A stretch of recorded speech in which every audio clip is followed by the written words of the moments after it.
Perkenalkan, nama saya Yohana Injeko Purba. Saya dari kelas 12 IPS 2 nomor absen 34.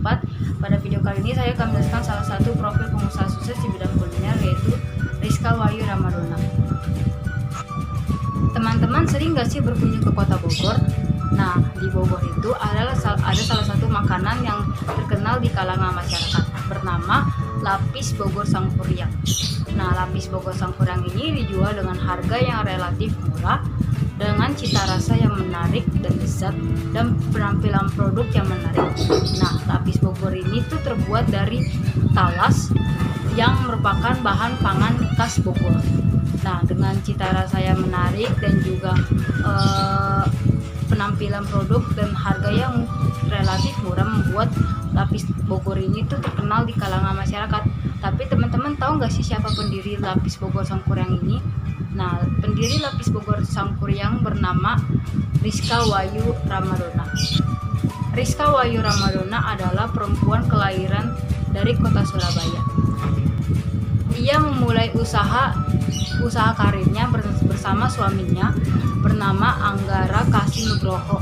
Ia memulai usaha kue lapis talas ini dari tahun 2011. Pada awalnya, Rizka melihat kota Bogor itu sebagai kota pariwisata yang memiliki potensi dan peluang yang besar untuk membuka usaha, termasuk usaha di bidang kuliner. Lalu, ia pun terbesit untuk membuat kue lapis berbahan dasar pangan khas Bogor, yaitu talas. Rizka pun berpikir, jika di kota Surabaya ada lapis Surabaya, kenapa kita nggak buat lapis Bogor juga? Lalu dengan modal uang 500.000 dan juga resep dari ibunya, yaitu resep kue lapis dan juga peralatan dari ibu mertuanya, Rizka memulai usaha kue lapis talas ini. Pada awalnya, promosi kue talas ini dilakukan dari mulut ke mulut sehingga dikenal banyak orang. Awalnya Rizka mempromosikan kue talas ini ke tetangga-tetangganya, tapi karena tetangga-tetangganya pada suka, tetangga-tetangganya pun membantu Rizka untuk mempromosikan kue talas ini. Rizka juga mempromosikan produknya ke komunitas-komunitas.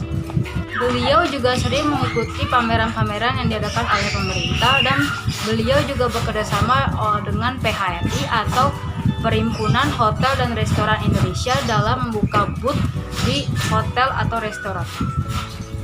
Desember 2011, Rizka membuka outlet pertamanya di Jalan Soleh Iskandar, Bogor. Nah, outlet itu menjadi outlet pertama bagi Rizka dalam membuka usaha ini.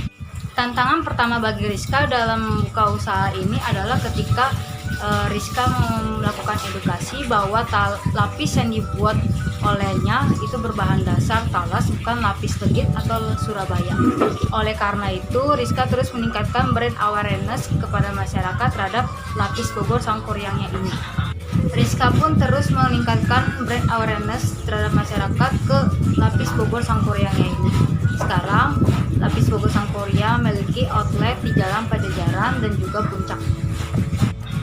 Tapi teman-teman, di balik kesuksesan usaha kuliner Rizka ini, ternyata ada kejelian Rizka bersama suaminya dalam membuka usaha ini, yaitu mereka belajar dari kegagalan di usaha sebelumnya. Awalnya Rizka dan suaminya itu berjualan bakso, tapi karena ada kesalahan dalam manajemen, akhirnya usaha baksonya tidak berjalan lama dan akhirnya mengalami kegagalan. Rizka dan suami pun mengalami kegagalan hingga harus merelakan motor operasionalnya diambil oleh Leangsing, menunggak pembayaran rumah selama 4 bulan, dan menjual mobilnya. Setelah gagal, Rizka pun membenahi manajemen bisnisnya dan menggunakan jasa konsultan untuk mengembangkan bisnisnya ini.